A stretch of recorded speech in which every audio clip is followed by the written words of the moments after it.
Numerosas son las maravillas del mundo, pero de todas las más sorprendentes es el hombre. Él es quien cruza los mares espumosos, agitados por el impetuoso. Noto fatiga a la tierra año tras año, con el ir y venir de los arados. El hombre industrioso envuelve en las mallas de sus tendidas redes y captura a la ligera especies de las aves. Se adueña de los animales salvajes, y él se adiestró en el arte de la palabra y del pensamiento, sutil como el viento, que dio vida a las costumbres urbanas que rigen las ciudades, dotado de la industriosa habilidad del arte. Más allá de lo que podía esperarse, se labra un camino, unas veces hacia el mal y otras hacia el bien, confundiendo las leyes del mundo y la justicia que prometió a los dioses observar. Con respecto al concepto de la eudaimonia, Aristóteles se pregunta cuál clase de vida es la que más satisface al hombre, pero para contestar esta pregunta encuentra que es necesario preguntarse cuál es la función característica del hombre. Se puede lograr especificar un significado equivalente a todas las preguntas formuladas por todo el mundo, o es todo el mundo responsable de adecuar indirectamente sus significados a la misma realidad. Algo que es importante comprender es cuál es el mejor modo de actuar en una vida humana, obligados a pensar antes de actuar, con anhelos, deseos, aspiraciones, creencias y fe en muchas cuestiones. Se reorganiza una vida y bajo estos conceptos, el modo de vivir es adecuado bajo su mismo accionar. Con mayor claridad, se busca con mucha sensatez y obsesión una vía lógica en obtener felicidad. En los diferentes conceptos de felicidad se arraiga un denominador común que es encontrar el bien supremo de las cosas mismas. Respecto a estos desenlaces continuamente, se llega a creer que mantener el mando acerca de aprobar un sentido de existir, se puede alcanzar la completa armonía en dicha existencia. El tiempo es un eterno diluir, los excesos y la moderación nos transforman en hombres de bien o mal. Algunas veces, el estar obsesionado nos brinda un pañuelo donde se nubla la visión y no permite observar la veracidad de la realidad. En estos desolados momentos se exige algún tipo de respuesta o consejo sobre algo, pero el silencio de Dios nos brinda la incógnita continua de esperar y clamar por una deshonesta respuesta. La llamada que continuamente es rechazada de nuestro móvil solamente hace que se preste la total atención a los diferentes comentarios sobre hallazgos o rechazos. En esa profunda decadencia, el ser coexiste con el insano cuestionamiento sobre el mundo como tal. En esta gama de vivencias nos brinda un momento clave donde el silencio resignifica dicho momento con nosotros mismos. La duda comienza a sumarse y el cuestionamiento inicia un nuevo camino en nuestro vivir.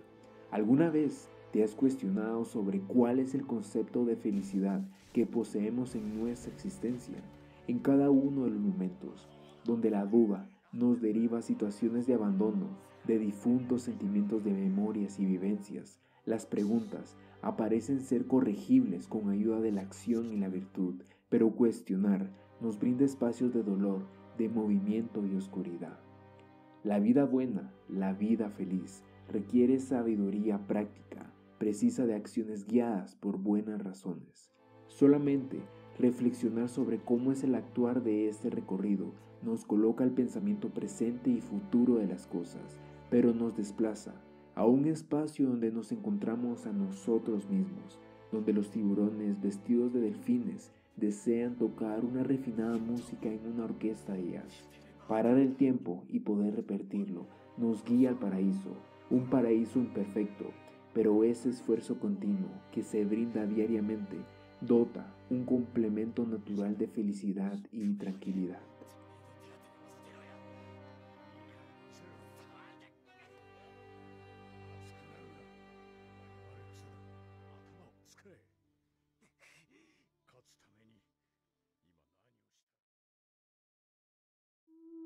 ¿Cómo es vivir una buena vida? Esta es la base de todo el video. Esta es sin dudas la motivación que me obliga a escribir y reflexionar sobre las cuestiones absurdas de la existencia, con metas, placeres y dolores, el círculo vicioso es un reencuentro con uno mismo en las acciones diarias. ¿Qué rol juega el placer en el goce de la vida? Aristóteles realiza un examen extenuante acerca de las variables contemplativas de la realidad, con el fin de poder mostrar finalmente que en una vida activa puede encontrarse esa plenitud máxima del hombre. Aristóteles comienza con la refutación del hedonismo, el placer, el sumo bien, porque es el bien que todos los seres, racionales e irracionales, aspiran.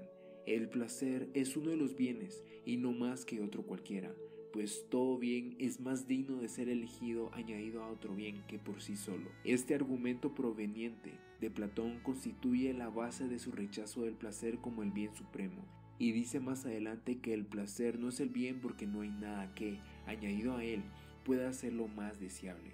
¿Qué comprendemos con el placer? El rol que juega este mismo posee diferentes representaciones. Intencionalmente se imagina que con este se puede tener más felicidad, más plenitud y más escapes de una vida gris y aburrida. No me encuentro en contra de estos pensamientos, pero a pesar de lo placentero que es el descanso, el deseo y la esperanza, no clarifica la totalidad del significado de este mismo. Recurrentemente, las actividades diarias nos brindan algún nivel distinto de satisfacción. Por ello, el rol de las tareas diarias y el equilibrio de estas mismas en el diario vivir contextualizan una vida estable. Finalmente, hay que distinguir los placeres del hedonismo, ya que para Aristóteles eran placeres distintos. Las actividades intelectuales difieren de las actividades de los sentidos, y éstas difieren entre sí específicamente. Luego también los placeres que perfeccionan estas actividades. Con esto, el fin de esta parte es aterrizar la idea completa, donde el fin del placer se encuentra ligado con la actividad. Si un acto no se puede vivir, se necesita de un verbo para llenar una tarea. Contemplar sobre las acciones del ser humano es sin duda alguna una de las mejores virtudes del hombre, porque en la reflexión y la rebeldía de lo cotidiano puede conseguirse conquistar a un hombre rebelde, capaz de destruir y construir verdades a su propio parecer. Por ello, ¿cuál es la función propia del ser humano? Ross indica que la utilidad de los oficios es un ejemplo claro para poder comprender la esencia de la eudaimonia. A lo que se refiere Aristóteles con el concepto del ergón es aquella forma de actividad característica del ser humano y que lo distingue del resto de los seres vivientes, pues así como para el flautista y para el escultor y para todo artesano y en general para todos aquellos que producen obras o que desempeñan una actividad, en la obra que realizan se cree que reside el bien y la perfección. Así también parece que debe acontecer para el hombre en caso a lo que deba existir en el acto que le sea propio. El producto de estos mismos resignifica la victoria misma del hombre en su actuar. De ese mismo modo, para Aristóteles, el ser humano actúa a lo largo de su vida para ser eudaimón. Esta es la función de la vida del ser humano, en cuanto tal y no en cuanto carpintero, zapatero, etc. Esto se debe a que el ser eudaimón es un bien más final que las capacidades naturales o los oficios que hace el ser humano. La única oportunidad de poder poseer una buena vida es mantener la postura necesaria para conducirnos usando nuestra razón. Este ergón es específico del hombre y del hombre bueno. Por lo tanto, puede decirse que la función del hombre es una cierta vida, y esta es una actividad del alma y unas acciones racionales, y la del hombre bueno estas mismas cosas bien y hermosamente. Aristóteles cuestiona y reflexiona sobre la vida misma del hombre. En cuestión de las plantas, se comparte la nutrición y el crecimiento. Con respecto a los animales, se comparte lo sensitivo. Entonces, ¿qué cuestión nos diferencia del resto de los seres vivos? La tercera razón para Aristóteles es la razón, pero para ello enmarca dos requisitos. El primer requisito es el de la razón, en el cual el ser humano puede ser razonable simplemente ejerciendo su facultad de la razón, la parte que posee razón, o a través de ejercer alguna otra facultad en una manera consciente que le responda a la razón. El segundo requisito, nos dice Pakaluk, tiene que ver con la actividad o energía, término que significa actualización de un poder o capacidad. Por lo tanto, según Aristóteles, lo más plausible como ergón del ser humano es aquello que lo caracterice como un ser viviente con facultad del razonamiento y con la facultad de ser activo. Somos inmortales, sin importar las obras o los precios que se esconden en este mundo despreciable por los dramas o los llantos. Verdaderamente, se pierde mucho por este desencanto de un mundo gris que promueve el horror como de una publicidad de Instagram. En un mundo sin consuelo, se puede esperar una respuesta sobre el sentido de la felicidad. Uno no puede escoger las cuestiones que deseamos creer, ya que estas mismas determinan invariablemente el modo de pensar y de representar la realidad. Pero a pesar de este duro golpe, Aristóteles llega a definir la felicidad como una actividad del alma. El bien se encuentra ligado a una actividad, pero ¿cómo entender el significado de dicha virtud? En los sueños a veces aparece esa esperanza en todos estos sentimientos vacíos. Con muchos caprichos en nuestra vida, se puede llegar a producir el propio bien con tan solo observar el amanecer del sol, por ejemplo, con el corazón latiendo fuertemente. La felicidad de contemplar a ese ser amado que nos dedica un poema nos lleva a alcanzar ese bien máximo. Porque el modo de ser puede estar presente sin producir ningún bien, como en el que duerme o está inactivo por cualquier otra razón. Pero con la actividad esto no puede ser posible, ya que ésta actuará necesariamente y actuará bien. ¿Quiénes son merecedores de vivir y de disfrutar en la eudaimonia?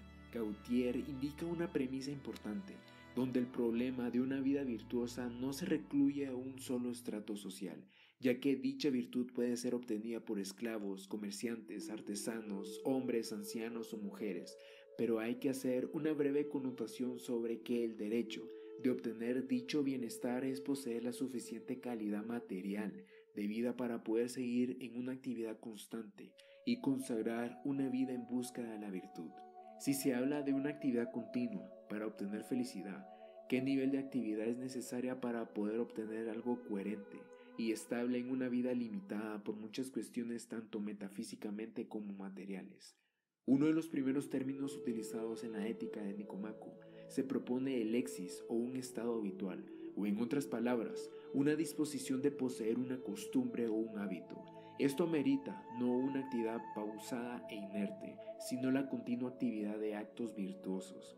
La virtud es definida como mesón, que se refiere al término medio, donde se encuentra el deber y la relación entre la calidad y la cantidad, donde se utiliza la razón como categorizadora del orden de dicho acto. No es inherente a la naturaleza humana, puesto que ninguna cosa que existe por naturaleza se modifica por costumbre. Lo que es esencialmente de un modo no puede modificarse. El ser humano, en cambio, puede recibir las virtudes y perfeccionarlas a través de la práctica, por medio de la costumbre, exis. Las virtudes se adquieren así mediante el ejercicio activo que las precedentes. Practicando la justicia nos hacemos justos, practicando la moderación moderados y practicando la viralidad viriles. Finalmente, se encuentra el punto de declive, el exceso, que es un gran defecto que puede destruir el cuerpo, puede dirigirlo al total declive del término medio de una actividad. La acción virtuosa es aquella que tiende a hacer lo que es mejor con relación al placer y al dolor. El vicio consiste en todo lo contrario. Para Aristóteles, 3 son los objetos de preferencia y 3 de aversión, lo bello, lo conveniente y lo agradable, y sus contrarios, lo vergonzoso, lo perjudicial y lo penoso.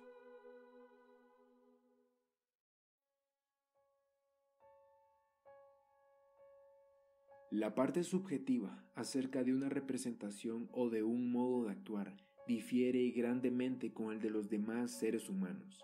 Por ello, la felicidad es en muchos términos determinada como subjetiva. Así no se puede borrar un mismo denominador común para todos los seres humanos, ya que el hombre posee más de un denominador que lo determina y diferencia de los demás hasta cierto punto. Por lo tanto, la eudaimonia es algo final. Si hay un solo fin final, este sería el bien que buscamos, y si muchos, el más final entre ellos. El silencio lentamente nos está acorralando. El deseo de saber el qué está pasando se intensifica constantemente. Los niveles se van aumentando. La incertidumbre sobre la espera en el mismo lugar por una respuesta nos ocasiona un dolor profundo en nuestro interior. Ese vacío, esa ausencia convierte ese algo en un elemento importante. La necesidad de un significado demarca una pintura, enmarca un objetivo constante. El deseo de ser feliz es algo invalorable. Debemos hablar de autosuficiencia junto con el concepto de eudaimonia. Por sí mismo, la finalidad de este término se demuestra en el mismo actuar y razonar del hombre, como único responsable de poder alcanzar estos significados bajo su propia moralidad. Aristóteles define lo final teilón como aquello que se percibe por sí mismo, lo declaramos más final que lo que se busca para alcanzar otra cosa, y lo que jamás se desea como ulterior referencia, más final que todo lo que se desea al mismo tiempo por sí y por aquello, es decir, que lo absolutamente final declaramos ser apetecible, siempre por sí y jamás por otra cosa. Eudaimonia significa, finalmente, que el ser humano busca incansablemente el bien final de todas las cosas. De este modo convierte una vida sin significado y horizonte a una vida contextualizada en un actuar más ameno, estable y poseedor de un significado.